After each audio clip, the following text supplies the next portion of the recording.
আসসালামু আলাইকুম, কেমন আছেন সবাই? আশা করি সবাই ভালো আছেন। পল্লী জীবনের নতুন একটি ভিডিওতে আপনাদেরকে স্বাগতম। তো আজকে কিন্তু আমরা নানাবাড়ি যাওয়ার একটা ভিডিও তৈরি করেছি, ব্লগ টাইপের।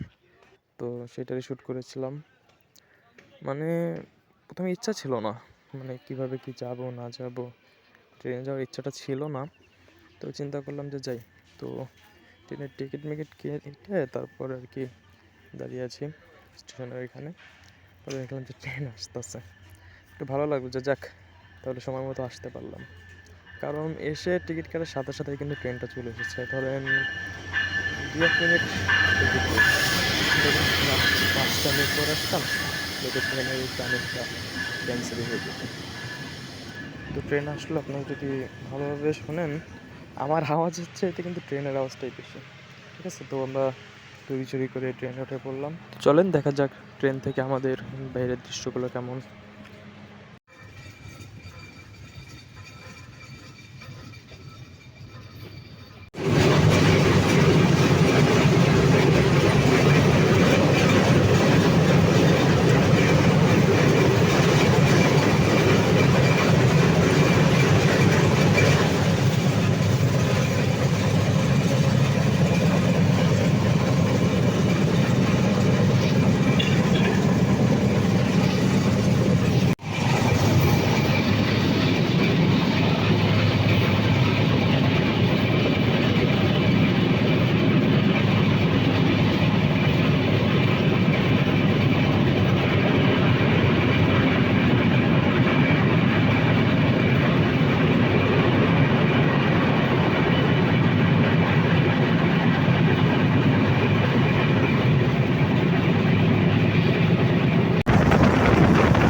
তো এখানে হয়েছে কি, আমরা তো মানে ডিরেক্ট এখান থেকে আমাদের যে যাত্রা খুলনা, ওইখানে আমরা টিকিটটা পাইনি।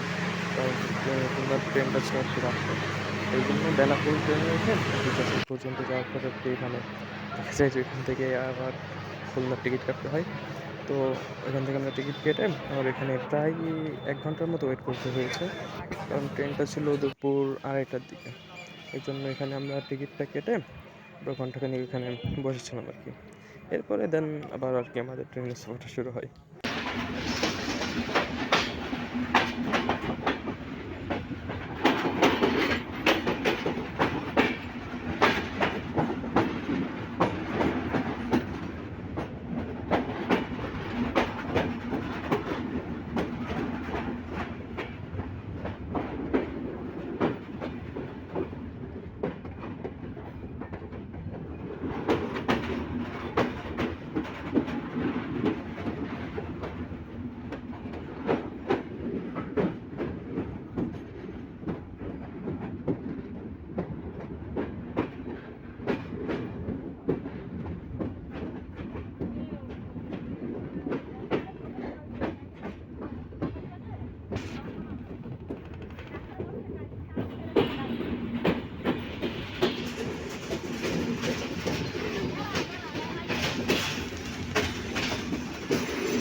অবশেষে কিন্তু আমাদের কাঙ্ক্ষিত স্টেশন দৌলতপুর, তো এখানে আমরা চলে আসি। তো আমাদের দৌলতপুর স্টেশনটা আর কি অনেক পুরাতন টাইপের, মানে অনেক আগের স্টেশন। তো এখানের যে পরিবেশটা আপনারা দেখলে বুঝতে পারবেন, অনেক আদিম যুগ মনে হয়, অনেক পুরাতন। এমনি দেখতে শুনতে অনেক ভালো লাগে, জায়গাটা নিরিবিলি পরিবেশ, তো দেখতে অনেক ভালো লাগে।